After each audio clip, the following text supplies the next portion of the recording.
Buenas noches a las alumnas y a los alumnos de la Universidad Santander. Me presento licenciada Evelyn de los Santos Bojorques. Soy su asesora dentro de este sistema penal acusatorio. Estaré con ustedes, bueno, durante estas 4 semanas de clases. Precisamente el día de hoy fue que se logró precisamente esta videoconferencia o esta clase virtual a efecto compartir el conocimiento y pues también retroalimentar con cada una de los temas de la plataforma, ya que es de vital importancia poder hacerlo.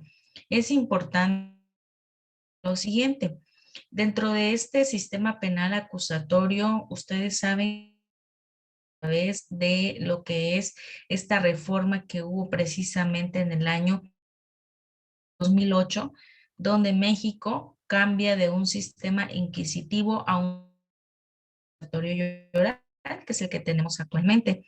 Con ello vienen grandes paradigmas, conceptos nuevos, figuras nuevas dentro de nuestro sistema penal acusatorio. Nosotros precisamente como profesionistas en el derecho a tener que ir conforme van surgiendo estos nuevos conceptos y estas nuevas figuras. Bien, es importante que el sistema penal acusatorio tiene precisamente su base fundamental en el procedimientos penales. Cuando se da esta gran reforma, los legisladores debe de haber una unanimidad de criterios para efecto de que en toda la República se lleve a cabo. Es por ello que surge precisamente este fundamento legal, el Código Nacional de Procedimientos. Bien, primero que nada es necesario saber, ¿no? ¿Qué es el sistema penal acusatorio y oral? Como su nombre lo indica, se llama acusatorio porque cual el fiscal del Ministerio Público tiene la carga de la prueba dentro de, y una vez que ésta se judicializa, es decir, que se lleva ante un juez, él es el,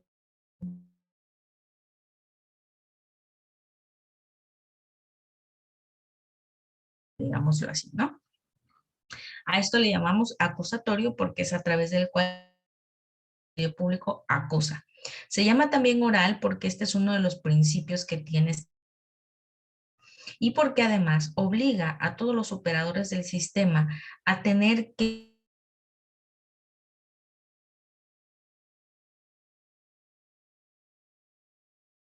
las audiencias a través de forma presencial ante un juez, principios de inmediación que marca precisamente este sistema penal acusatorio. ¿Qué significa inmediación? El principio de inmediación marca que en ningún caso que conozca en este caso de la causa puede, digamos, dejar de lado precisamente este sistema, ¿no? Siempre tiene que contarse con la presencia del juez de la causa. Pero para ello es importante y creo factible en este caso realizar precisamente el Código Nacional de Procedimientos Penales a efecto de ir más a fondo de lo que estoy comentando, ver cuáles son estos principios que fundamentalmente tiene nuestro sistema. Son 5 básicamente marcados por la Constitución Política de los Estados Unidos Mexicanos en el artículo que dice que este sistema es acusatorio, oral, principios de inmediación, concentración, continuidad, publicidad. En este caso, ¿qué significa cada uno de ellos? Es importante saber y tener en cuenta qué se refiere precisamente cuando nosotros hablamos de estos principios, ¿no? Es lo que se busca en este caso por cada uno de ellos. Entonces, al artículo 5 del Código Nacional y voy a compartir con ustedes la pantalla, que ustedes puedan visualizar lo mismo que su servidora y pues, cuáles son estos principios y qué es lo que implica. En primer término, en el artículo Nacional de Procedimientos Penales encontramos el principio de publicidad. ¿Qué es el principio de en este caso a grandes rasgos, de acuerdo a lo que marca este código, es que acceso precisamente a la celebración de las audiencias. A la celebración de la implica que necesariamente pues pueden estar presentes medios de comunicación. Este artículo nos pone un pequeño candadito. Ese candado es cuando nosotros estamos considerados graves y que por alguna razón están inmiscuidos menores de edad. Se trata de asuntos delicados, por ejemplo, de delincuencia organizada. También te limita, ¿no? En ese sentido que no todas las audiencias pueden ser públicas, siempre sean pues de gran relevancia y pongan en peligro a los intervinientes, obviamente las personas que pues tendrían que estar presentes en este caso. También contamos con un texto que es el principio de contradicción. ¿Por qué le llamamos principio de contradicción? Hay un asesor jurídico que representa a la víctima y hay también una defensa necesariamente al probable responsable. Contradicción quiere decir que son válidas las partes, tanto de la víctima como del probable responsable. Por eso sí van a tener su momento en el que ambas partes, y ahorita lo vamos a ver, bajo el de lealtad y buena fe, bajo el principio de igualdad procesal, bajo el principio de igualdad entre tienen pues la misma oportunidad para poder ofrecer datos y en su momento órganos de prueba, ¿no? Cuando ya estemos más avanzados dentro del procedimiento. Principio de contradicción. Aquí dice necesariamente las partes podrán conocer controversias, los medios de prueba, así como ponerse a las peticiones y alegatos de la otra parte, salvo. Por otra parte, también tenemos el principio de continuidad. El principio de continuidad es dejar atrás esas dilaciones innecesarias que se hacían precisamente derivado de que pasaba demasiado tiempo sin que fuese resuelto un asunto. Lo que se busca es que esto tenga mayor celeridad y que obviamente pueda irse en un plazo menor de tiempo la situación de un probable desgraciadamente del sistema inquisitivo. Todavía hay personas que pues ahora sí que privados de la libertad, pero no tienen una sentencia. Entonces lo que busca es que esto no suceda y que esto se haga con mayor rapidez. El artículo octavo nos habla precisamente del principio de contradicción, el principio de concentración nos manda también y va de la mano con el principio de contenido. Lo que establece es que hay que verificar que puedan desahogarse lo más rápido posible sin que esta, es decir, que una audiencia se celebre, por ejemplo, hasta dentro de un año. Lo que es establecer periodos de tiempo cortos para efecto de que esto sea más rápido. Hacemos tantos años esperando precisamente que se resuelva sobre un procedimiento. Conforme lo marca la Constitución, en el artículo 20 constitucional, hablamos del principio. Esto no es otra cosa más que la intervención en todos y cada una de las partes del procedimiento jurisdiccional, es decir, del juez. ¿Por qué marca este principio de inmediación? Por un triángulo. Este sistema penal acusatorio es considerado como un triángulo. Se encuentra el juez hasta arriba del triángulo y en los dos laterales se encuentra el responsable.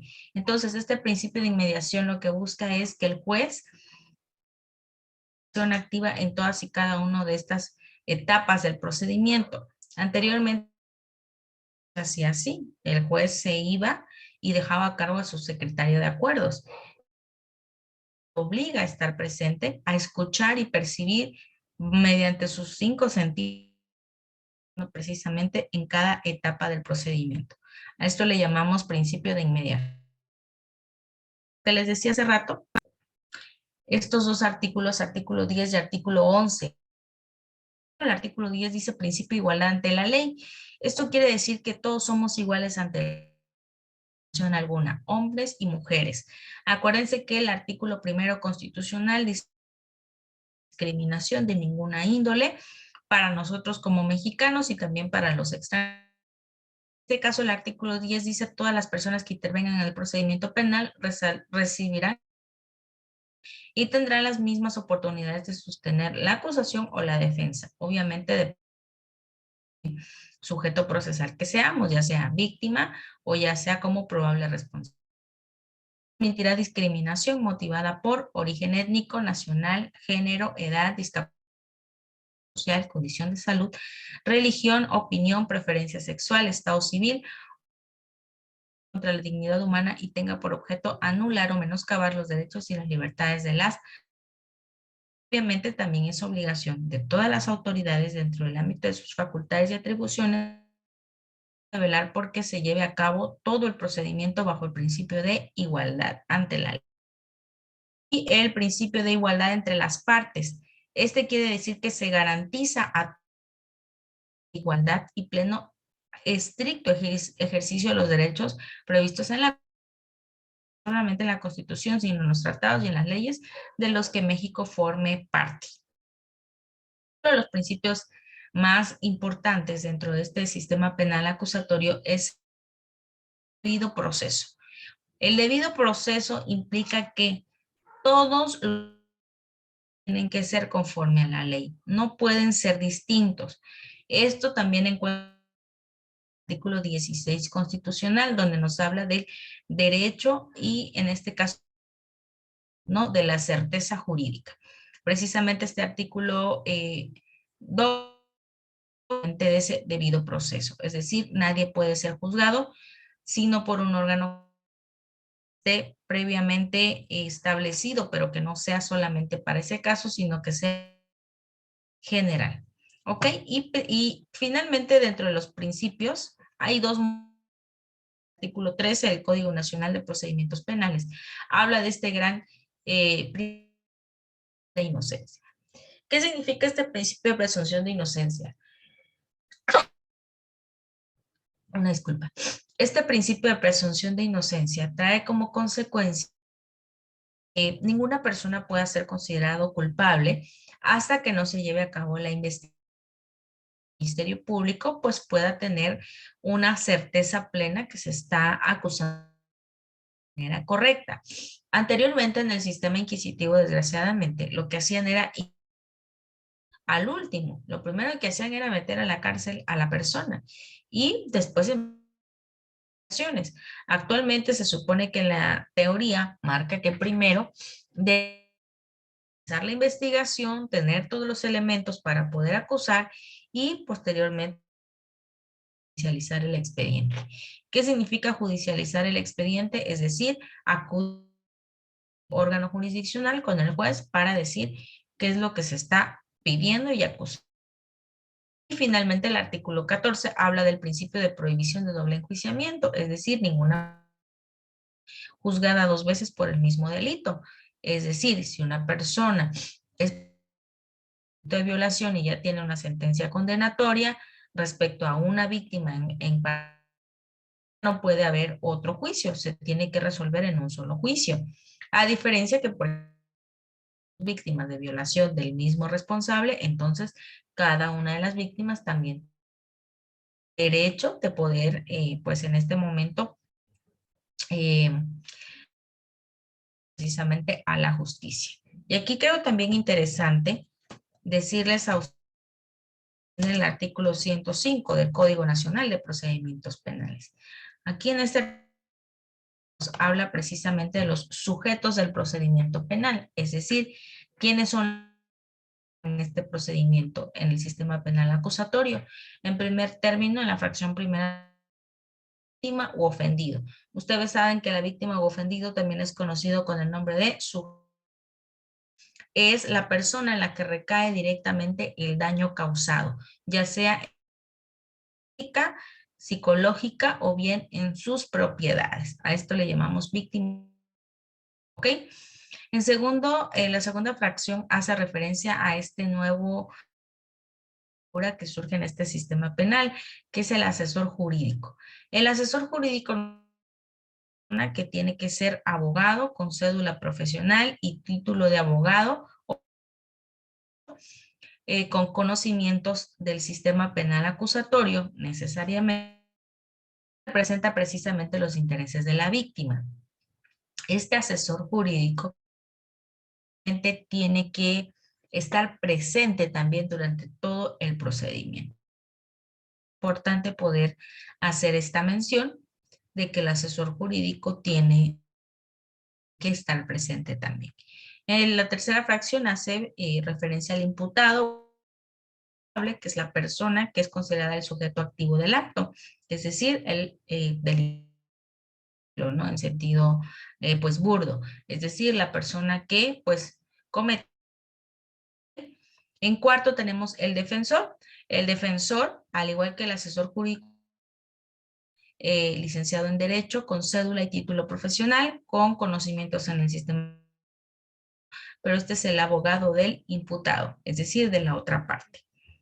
El importante es el fiscal del Ministerio Público, que precisamente es quien tiene a cargo la acción penal y obviamente la investigación. Es quien tiene todas las facultades para el órgano jurisdiccional, de acuerdo a lo establecido en el artículo 131 del Código Nacional y el artículo 21 de nuestra Constitución Federal. Artículos. La policía. La policía es uno de los grandes intervinientes en este sistema penal acusatorio. Ellos se les da muchas facultades. Esas facultades de esta policía se encuentran con 132 de este Código Nacional de Procedimientos Penales. Ellos pueden incluso, ¿no?, y coadyuvar con el Ministerio Público para obtener todos los datos de prueba para poder realizar la investigación. También se encuentra catalogado como auxiliar del Ministerio Público de acuerdo a lo establecido en el artículo 21 constitucional. Tenemos en el séptima fracción al órgano jurisdiccional, que en este caso son los jueces. Más adelante, cuáles son los tipos de jueces que existen precisamente en este sistema penal acusatorio. Fracción octava habla de la autoridad de supervisión de medidas cautelares. Una supervisión de medidas cautelares quiere decir que es una unidad especializada. Precisamente se tiene que llevar el seguimiento de estas medidas cautelares.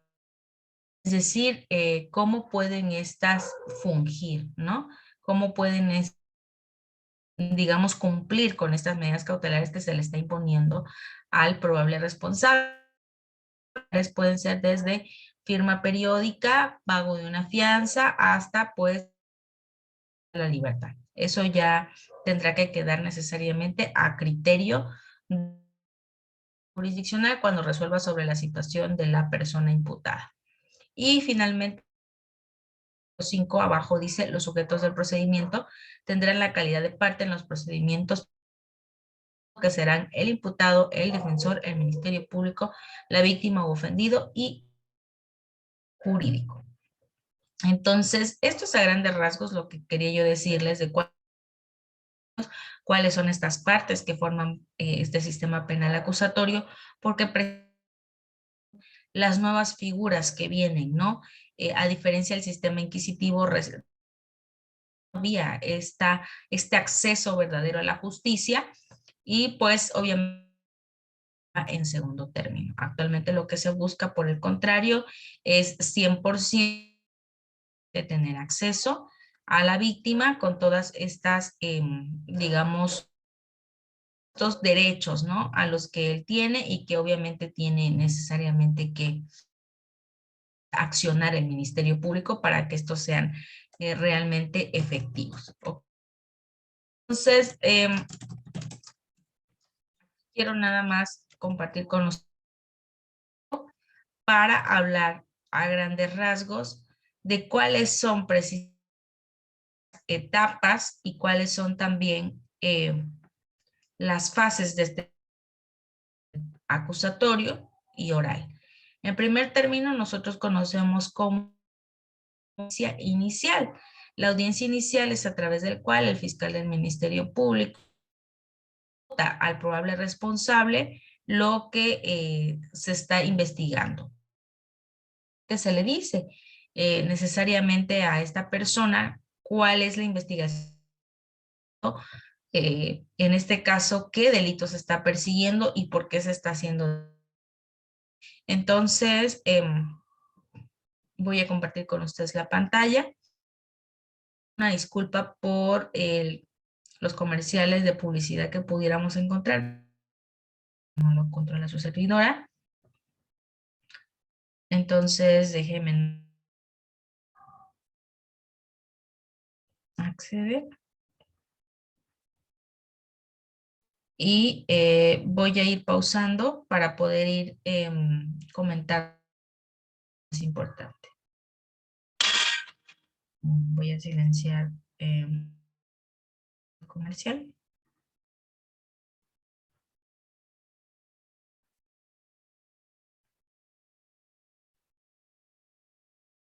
En esta ocasión vamos a ver un citado bastante.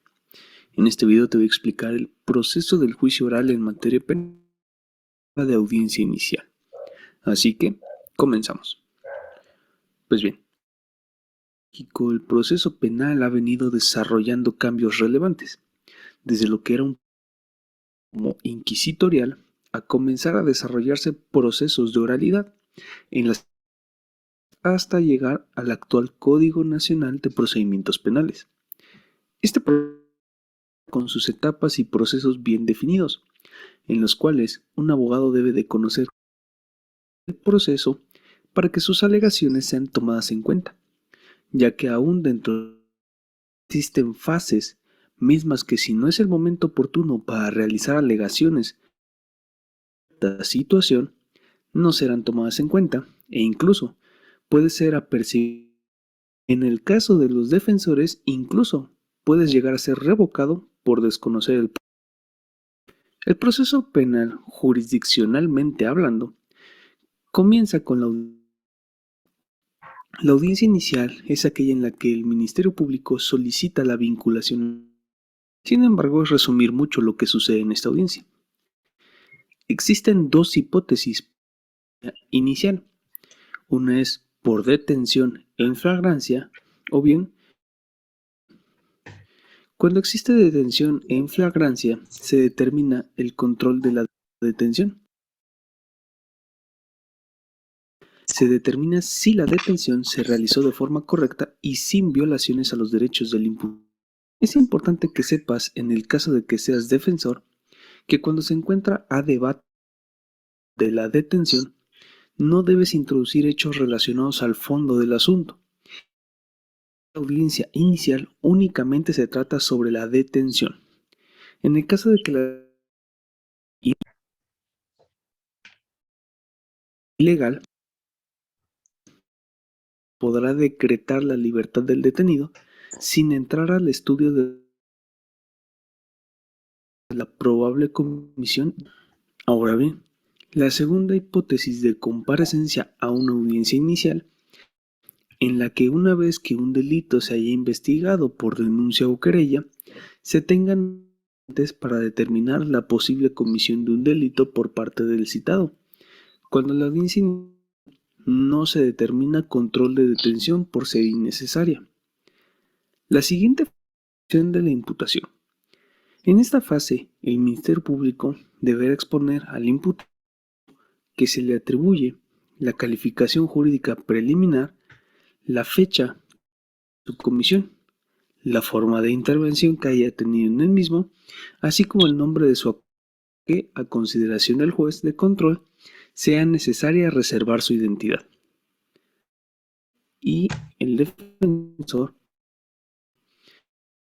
podrán solicitar aclaraciones respecto de la imputación, podrá declarar si es que es su deseo.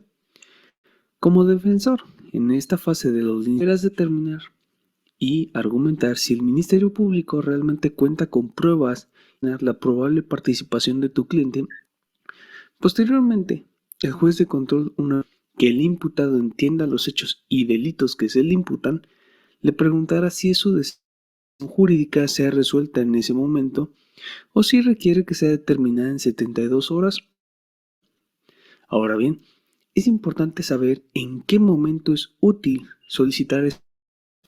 Pues bien, la solicitud de que la vinculación a proceso se defina en otra audiencia como defensor puedas recabar pruebas y en su momento presentarlas en la continuación. Una acotación importante al respecto de esto es que la ley determina que para la aportación de prueba por parte del defensor en esta audiencia será solamente en los casos de delito una imposición de medida cautelar de prisión preventiva oficiosa,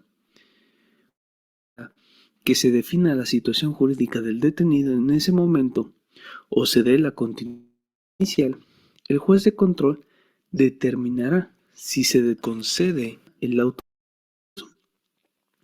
En caso de que no se autorice la vinculación a proceso, se determinará la. En el caso de que se determine la vinculación a proceso del imputado, determinará la solicitud de imposición de medidas cautelares. En esta fase, entre el Ministerio Público y el defensor, en el cual incluso pueden ofrecer pruebas tendientes a que se otorgue una determinada medida cautelar. Concluyendo este debate, determinará lo conducente en relación a la medida cautelar. Una vez determinada la medida cautelar, el público propondrá el plazo que necesita para el cierre de la investigación. Podrá argumentar al respecto. Finalmente, el juez determinará sobre el de la investigación, concluyendo así el proceso penal en su audiencia inicial, pasar a la etapa intermedia, misma que podremos ver en otro video. Bien, este video a grandes rasgos, ahorita lo en el chat, nos dice precisamente de qué se trata esta audiencia inicial. Lo explico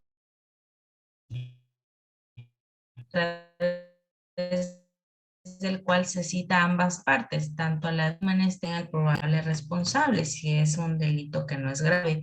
Si es de grave, en orden de aprehensión.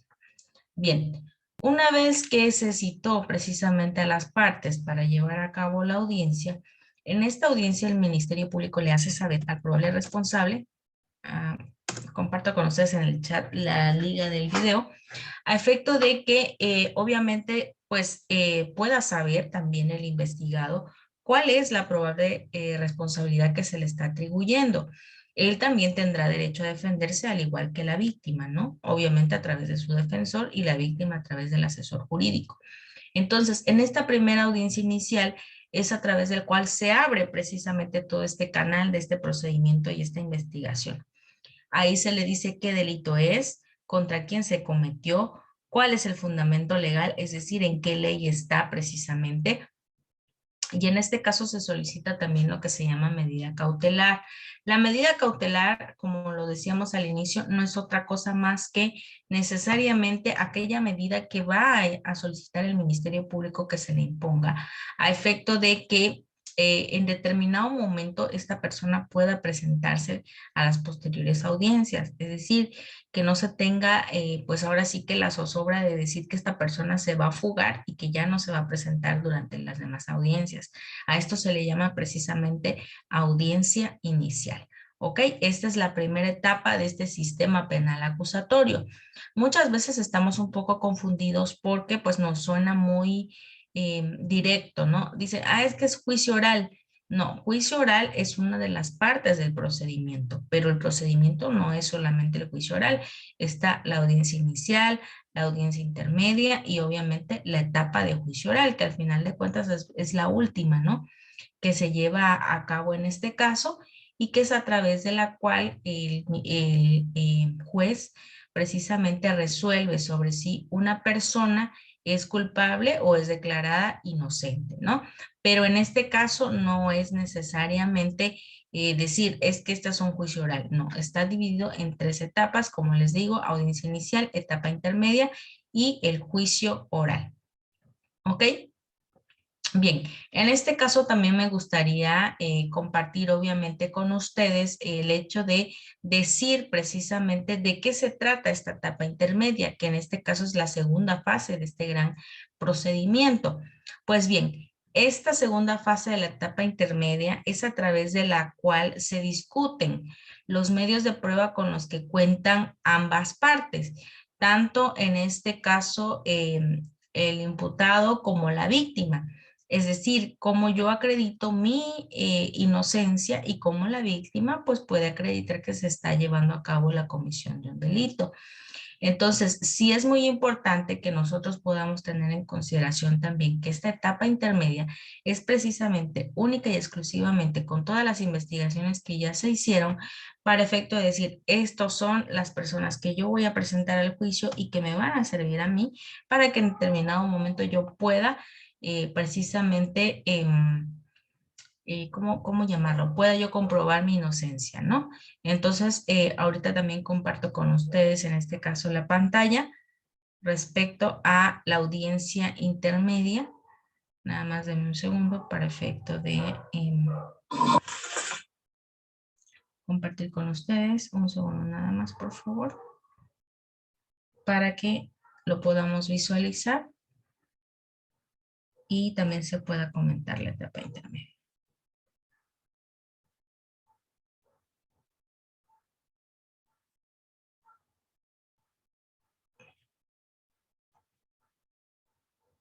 La continuación del video sobre el proceso penal que iniciamos con la audiencia inicial. Ahora veremos el siguiente paso en el proceso, la etapa intermedia. Así que, comenzamos. Una vez que concluye el plazo para cierre de investigación, o antes si el Ministerio Público así lo solicita, este presentará su acusación al juez de control. En dicha acusación, el fiscal deberá incluir la enunciación de las pruebas que pretende sean desahogadas en la etapa de juicio oral. Recibida la acusación, el juez de control mandará citar a las partes. En este lapso, la defensa, si así lo desea, podrá contestar por escrito la acusación, en la cual la defensa deberá señalar los vicios formales en esta, aunque esto también lo podrá hacer en la audiencia. También podrá ofrecer las pruebas que pretenda se desahoguen en juicio, solicitar la acumulación o separación de acusaciones y manifestarse sobre los acuerdos de pruebas. En la audiencia de la etapa intermedia, el debate se centrará en determinar, primeramente, si existen vicios en la formulación de la acusación, o bien si existen los elementos de prueba suficientes para determinarla.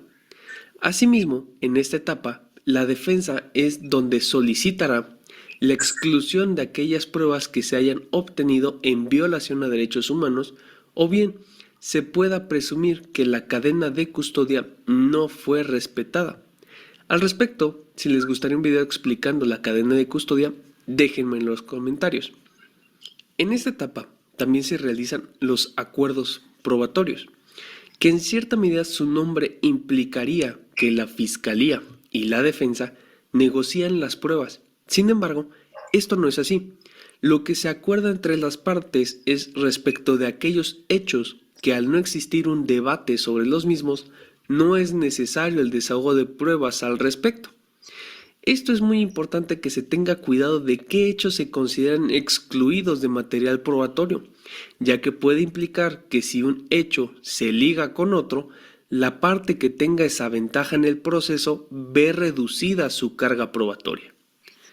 No obstante lo corta que podría aparentar ser esta etapa, su importancia radica en que es un filtro sobre lo que se pasará a la etapa de juicio oral, o no, por lo que esta etapa es muy importante para las actuaciones subsecuentes. La etapa intermedia finaliza con el acuerdo del juez en el que determina las pruebas que se admiten y aquellas que se desechan o excluyen, aperturando la etapa de juicio oral. Siendo importante mencionar que respecto de aquellas pruebas no admitidas, la parte afectada podrá reclamar este acuerdo mediante la apelación correspondiente. Y bueno, por este video sería todo. Si te gustó y fue de utilidad. Bien, nuevamente y pues obviamente haciendo el resumen, precisamente, perdón, una disculpa, precisamente haciendo el resumen de esta etapa intermedia, lo que se busca es precisamente debatir los medios de prueba. Es decir, decirle, en este caso por parte del Ministerio Público, al defensor del probable responsable cuáles son los medios de prueba con los que se cuenta, cuáles son los testigos, cuáles son los documentos tanto públicos como privados, cuáles son en este caso los peritos que se van a ofrecer y en general todos los testigos que van a pasar en este juicio oral. Entonces, esta etapa intermedia es la segunda fase de este procedimiento penal acusatorio y es para debatir necesariamente las pruebas. Este inicia con el escrito de acusación que presenta el fiscal y el Ministerio Público, que no es otra cosa más que pues el escrito donde se resume cuál es el delito, cuál es el tipo penal, quién es la víctima y cuáles son los medios de prueba con los que se cuenta. Una vez que termina esta etapa intermedia y queda establecido cuál es la forma en la cual se va a desahogar el juicio oral a través del auto de apertura a juicio oral, entonces damos inicio a esta tercera etapa que es precisamente la del juicio oral, ¿ok? Y aquí, antes de entrar precisamente a esta etapa del juicio oral, es importante comentarles que los jueces se dividieron en tres, es decir, cada uno tiene actividades propias. En primer término tenemos el juez de control. El juez de control es el juez que en primera instancia conoce todos los asuntos, desde la audiencia intermedia hasta el término de la audiencia intermedia que acabamos de ver. A esto se le llama juez de control. A él se le puede acudir para decirle durante todo este procedimiento qué es lo que está sucediendo y también cuando nosotros tenemos alguna inconformidad respecto al procedimiento penal. Esto es que, por ejemplo, el Ministerio Público no está respetando los derechos humanos de alguna de las partes o que consideramos que hace falta alguna prueba y el Ministerio Público no la está tomando en consideración, etcétera. Durante todo ese periodo podemos acudir ante el juez de control. Y posteriormente tenemos el juez de enjuiciamiento, así se le llama en la práctica. El juez de enjuiciamiento es el juez que única y exclusivamente solamente conocerá del juicio oral. Y este no puede haber sido el mismo que fue durante la etapa inicial ni en la etapa intermedia. ¿Por qué? Porque lo que se busca es que no haya una contaminación, ¿no?, del procedimiento respecto a los jueces. Entonces, por eso se hace precisamente esta separación. También se le llama juez de enjuiciamiento y posteriormente, una vez que la persona es sentenciada, obviamente si es una sentencia condenatoria, viene el juez de ejecución penal. El juez de ejecución penal es únicamente el juez que se encarga de verificar que efectivamente la persona compurga la sentencia cuando es condenatoria y que está cumpliendo no solamente con la penalidad que se le estableció, sino también con la reparación del daño, ¿ok? Entonces son estos tres tipos de jueces y que es necesario que ustedes conozcan para entender precisamente hasta dónde está el alcance de cada uno de los jueces, porque no tienen actividades iguales, cada juez es diferente, ¿no?, dentro de este sistema penal acusatorio. Entonces, solo déjenme verificar una información para que yo pueda comentarles y decirles obviamente cuál es esta división que presenta estos tipos de jueces y qué es lo que se busca en este caso en cada uno de ellos, ¿no? Entonces solo denme un segundo para que pueda compartir la pantalla con ustedes.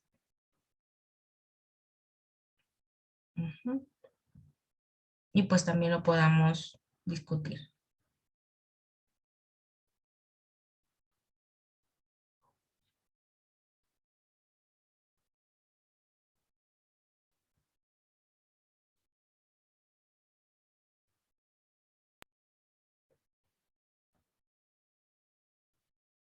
Bien.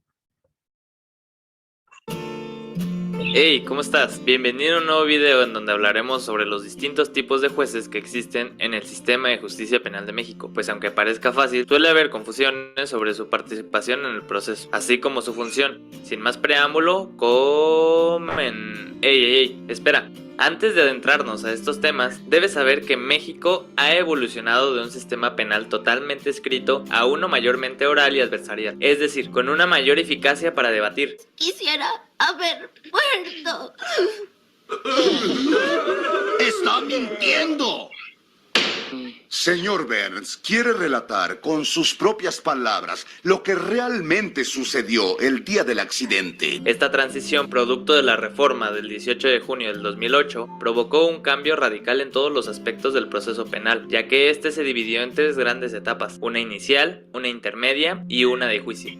La inicial comprende una investigación inicial, una audiencia inicial y una investigación complementaria. La intermedia comprende una audiencia con el mismo nombre en aras de preparar la siguiente etapa, que es la de juicio, en la cual se celebra otra audiencia que concluye con una sentencia. Sin ser más específicos, con este panorama general, ahora sí, comencemos. ¿Te acuerdas de las etapas que te mencioné? Bueno, pues para las primeras dos, inicial e intermedia, encontraremos a un juez llamado de control, el cual se encargará de, ¿qué crees? Exacto, de controlar las actuaciones del Ministerio Público para que no existan violaciones a los derechos humanos. Aunque sea una audiencia de control de detención, yo tengo que determinar si las lesiones son graves o no son graves. No le di la palabra, señorita gente del Ministerio Público. No la está dando, señoría, pero todavía no da por terminar la audiencia usted. Estas lesiones sí ponen en peligro la vida, tardan en sanar más de 60 días. Le voy a aplicar una multa, señorita. Pueden ocasionar la pérdida de la vida. Una multa. Esto ha sido un gran cambio, pues anteriormente nadie le decía nada al agente investigador. Por ende, muchas veces existían arbitrariedades en la investigación. Aunado a esa función, también ejerce un control de legalidad, es decir, vigila que los actos que se lleven a cabo durante la investigación se encuentren apegados a la legislación mexicana. No te preocupes, Bob Esponja. Patricio está sobre el caso. La verdad será revelada. Este juez de control preside dos importantes audiencias, la inicial y la intermedia, en donde sus funciones principales serán velar por los derechos de la víctima y del imputado, escuchar a las partes, evitar arbitrariedades del Ministerio Público y decidir con base a lo expuesto por las partes. Cabe recordarte que las audiencias son públicas, orales y grabadas para registro, lo cual facilita más la transparencia, evitando una decisión por parte del juez contraria a derecho. Enemigo público número 1.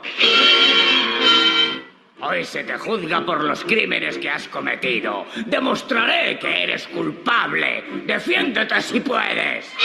Pasemos al siguiente juez, el de juicio oral, también conocido como tribunal de enjuiciamiento. Le dicen de esta manera, pues en la tercera etapa, donde se celebra el juicio oral y las partes debaten su teoría del caso, pueden ser presidida por 3 jueces o simplemente por uno solo. Por ello en ocasiones le denominan tribunal de enjuiciamiento o simplemente juez de enjuiciamiento. Esta figura tiene un carácter más pasivo en el desarrollo de esta etapa, pues llevará la conducción de la audiencia, escuchará a las partes, en ocasiones intervendrá. Vamos a ver, amiguito, ¿cuál es su gracia? La facilidad de palabra. ¡Silencio! El cinismo de este señor no tiene nada de risible y sí mucho de indignante. ¡Silencio! Para que al final pueda dictar una sentencia, misma que puede ser condenatoria o absolutoria. Es muy importante esta figura, pues como te darás cuenta, en este momento se decide si una persona se encuentra plenamente reconocida como el autor de un hecho ilícito o por el contrario, resulta inocente. Cabe destacar que esta decisión se transmite de manera oral, en donde deberá expresar los fundamentos y motivos que la sustentan con la finalidad de otorgar una certeza jurídica. ¿Qué hablas? ¡Ya confesó! Silencio, déjame gozarlo. Esta corte declara a Freddy Diamante inocente. Caso cerrado. Hasta aquí espero que no te haya quedado alguna duda. Repasemos. El juez de control es aquel que vigila la actuación del Ministerio Público para evitar arbitrariedades. El juez de enjuiciamiento es aquel que a través de la audiencia de juicio oral dicta la sentencia correspondiente. Pero nos falta algo más. ¿Qué crees que pasa cuando una de las partes no está contenta o conforme con alguna resolución del juez? Condena a Leonardo del Paso a la pena de muerte. ¡No! ¡No es justo! ¡Ese hombre es inocente! En efecto, la impugna o en términos más jurídicos apela.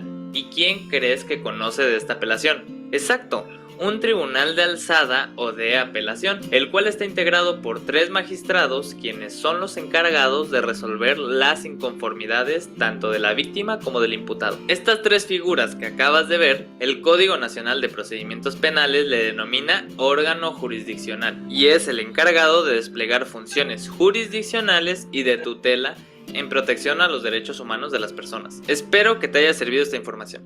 Si es así, dale manita arriba, suscríbete y nos vemos pronto en un nuevo video. Recuerda visitarnos en nuestra página de Facebook. Bien, en este caso, como yo les decía, un segundo. Mi familia hermosa, esta canción. Lo que se busca precisamente es el hecho de establecer cuáles son estos 3 tipos de jueces, cómo se entrelazan cada uno de ellos, cuál es la actividad que buscan cada uno de ellos, porque al final de cuentas en este sistema penal acusatorio no hay un solo juez. Es necesario que cada uno tenga conocimiento de cada una de las fases. Esto para dos cuestiones. La primera, para evitar, como les decía al inicio, vicios precisamente dentro del procedimiento penal acusatorio. Y el segundo, con pleno respeto a los derechos humanos de ambas partes. Es decir, que no haya, digamos, facilidad, ¿no? Por ejemplo, para el probable responsable, o que no se tenga 100% la balanza, en este caso, pues para una sola parte, como podría ser la víctima o el ofendido, ¿no? Entonces, en este caso, por eso radica la importancia de esta división de jueces que se hace, además de, obviamente, como les dije al inicio, de su gran labor, ¿no? A través del principio de inmediación, donde ellos necesariamente tienen que tener la presencia en todas y cada una de estas audiencias para efecto de entender y verificar a través de sus oídos, a través de sus ojos, qué es lo que está pasando en esa audiencia, cuál es la reacción de la víctima ante tal vez la declaración del probable responsable, o cuál es la reacción del probable responsable respecto precisamente al hablar, ¿no?, de la víctima, por ejemplo. Es importante también apuntar en este caso que dentro de este sistema penal acusatorio existe algo que se llama salidas alternas. Las salidas alternas están contenidas en el artículo 17 de nuestra Constitución Política de los Estados Unidos Mexicanos, y precisamente lo que busca este artículo 17 es establecer cuáles son estas salidas alternas. ¿Por qué se instauran estas salidas alternas en este sistema? Porque precisamente lo que está buscando el legislador es tener en este caso una forma adecuada, ¿no? A través de las cuales necesariamente pudiese terminarse el procedimiento de manera anticipada, para no tener que llegar precisamente a agotar todo el procedimiento penal y en determinado momento que a lo mejor ninguna de las partes quede satisfechas, ¿no? Entonces, por eso siempre se habla precisamente de estas medidas alternas, de estas salidas, ¿no?, de solución de conflictos, también así se le llama, para efecto de poder tener conocimiento de ello, ¿no? A ver, aquí está el artículo 17 constitucional, lo voy a compartir con ustedes, a efecto de que también lo puedan ustedes verificar. Específicamente dónde se encuentra contenido. Ok, a ver, aquí está la Constitución. Bien, aquí la que habla precisamente de estas salidas alternas necesariamente es el párrafo primero, segundo, tercero, cuarto, quinto, sexto. El artículo, ¿dónde está? A ver. Ok, aquí está. En el párrafo tercero dice, siempre que no se afecte la igualdad entre las partes, que es el principio que ya vimos, el debido proceso u otros derechos, que también es el principio que ya analizamos, en los juicios o procedimientos seguidos en forma de juicio, las autoridades deberán privilegiar la solución del conflicto sobre los formalismos procedimentales. Dice, el Congreso de la Unión expedirá las leyes que regulen las acciones colectivas. Tales leyes determinarán las materias de aplicación, los procedimientos judiciales y los mecanismos de reparación del daño. Los jueces federales conocerán de forma exclusiva sobre estos procedimientos y mecanismos. Y aquí este es el párrafo principal de estas salidas alternas. Las leyes preverán mecanismos alternativos de solución de controversias. En la materia penal regularán su aplicación, asegurarán la reparación del daño y establecerán los casos en los que se requerirá supervisión judicial. ¿Ok? Entonces, en este caso, necesariamente nos está marcando la Constitución cuáles son, en este caso, las condiciones para que esto se pueda dar. En primer término, que haya voluntad de parte de las partes para poder celebrar una salida alterna. En segunda instancia, el hecho de necesariamente que se tiene que respetar, obviamente, los derechos humanos de todas y cada una de las partes. Y en tercero, obviamente, que el juez tenga conocimiento de esta parte para efecto de que así se pueda hacer, ¿no? Y no se pueda, pues, malinterpretar como algo que se está tratando de hacer por, digamos, obligación, ¿no? Esto no es lo que se busca. Aquí lo que se busca, obviamente, es necesariamente que ambas partes queden satisfechas, tanto en la reparación del daño como el hecho de acceder precisamente a esta parte. Voy a compartir con ustedes también un video muy corto acerca de los medios alternativos de solución de conflictos, o como yo les comento en este caso, pues también se le llama salidas alternas, ¿no? Entonces, denme nada más un segundo. ¿Qué tal? Bienvenido a un nuevo video de Jurídicamente. En esta ocasión vamos a ver un tema que cada día cobra más relevancia para la resolución de conflictos. En este video te voy a explicar sobre los medios alternos de solución de conflictos, sus características y beneficios. Así que, comenzamos.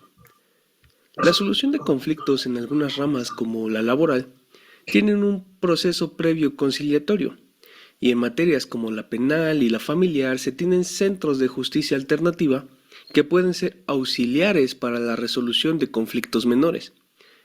Cabe hacer la aclaración que si bien los medios alternos son una herramienta importante, no todas sus figuras son iguales, por lo que es importante conocer la diferencia entre mediación, conciliación y arbitraje. La mediación es un medio de solución de conflictos en el que las partes, con apoyo de un tercero, logran encontrar acuerdos de forma directa. Algunos doctrinarios indican incluso que en la mediación no se deben tocar temas patrimoniales.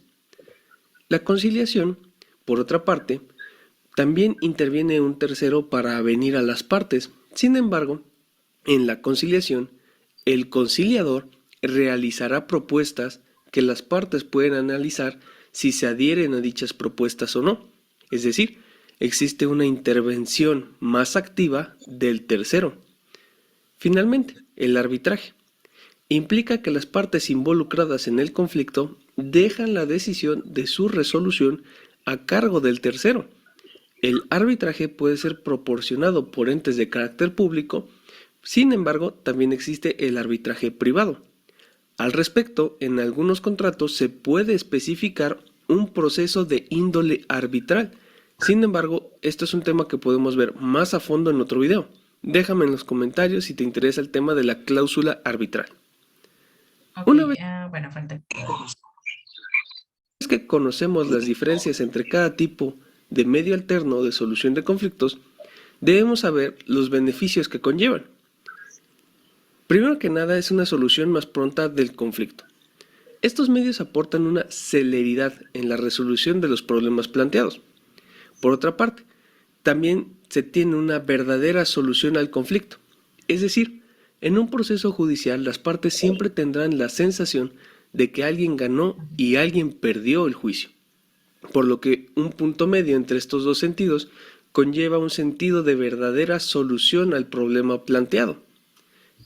Es importante mencionar que cualquier acuerdo que se tome o solución que se presente en estos medios alternos goza del apoyo jurisdiccional en caso de incumplimiento, por lo que es importante saber que un arreglo en estos medios no es una cuestión informal, sino que debe prevalecer el acuerdo y en caso de incumplimiento, la parte afectada podrá solicitar la ejecución por medios judiciales, con la ventaja de que no va a requerir todo el desahogo como si de un juicio nuevo se tratase.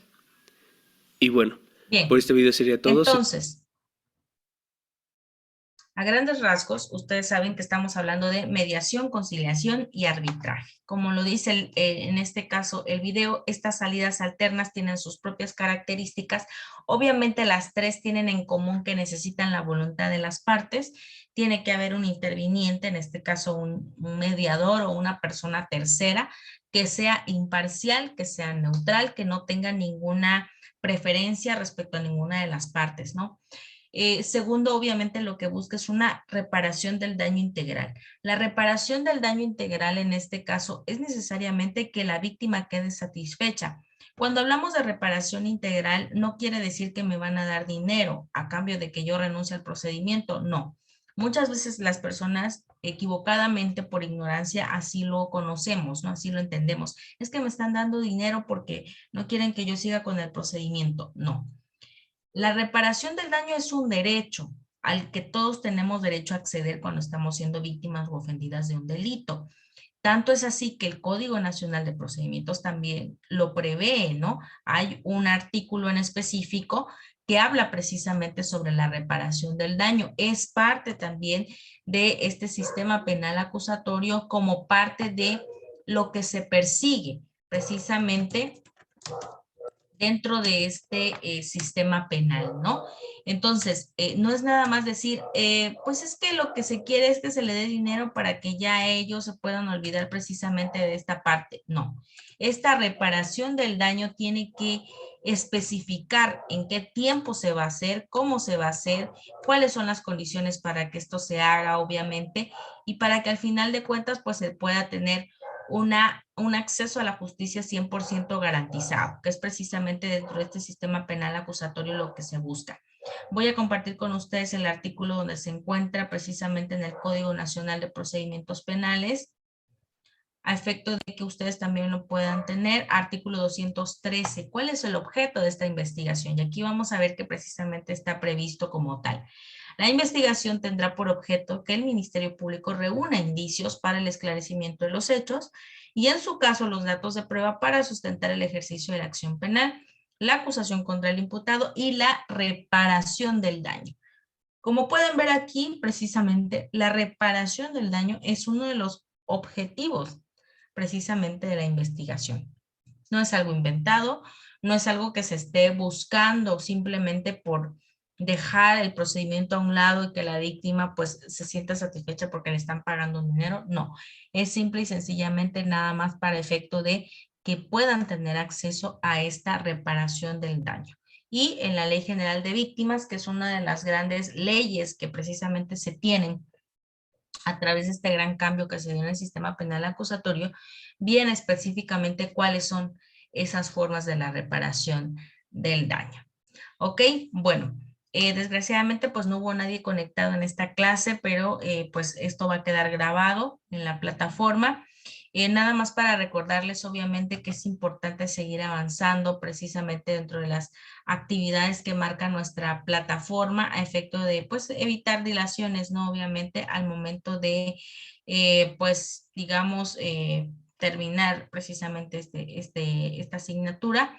Esta termina precisamente el 18 de junio de este año. Tenemos todavía tiempo para terminar nuestras actividades y que obviamente pues podamos seguirnos retroalimentando. Quedo a su disposición precisamente ya sea a través de el chat o los mensajes de la plataforma o a través de mi correo institucional evsantos@unisan.edu.mx para efecto de que pudieran ustedes hacerme cualquier pregunta, duda o aclaración que ustedes tengan respecto a los temas o bien respecto a las actividades que ustedes están llevando a cabo dentro de la plataforma. Ok, entonces fue un placer estar con ustedes y obviamente quedo a su disposición para poder en este caso ver cualquier situación que ustedes tengan. Entonces que tengan muy buenas noches.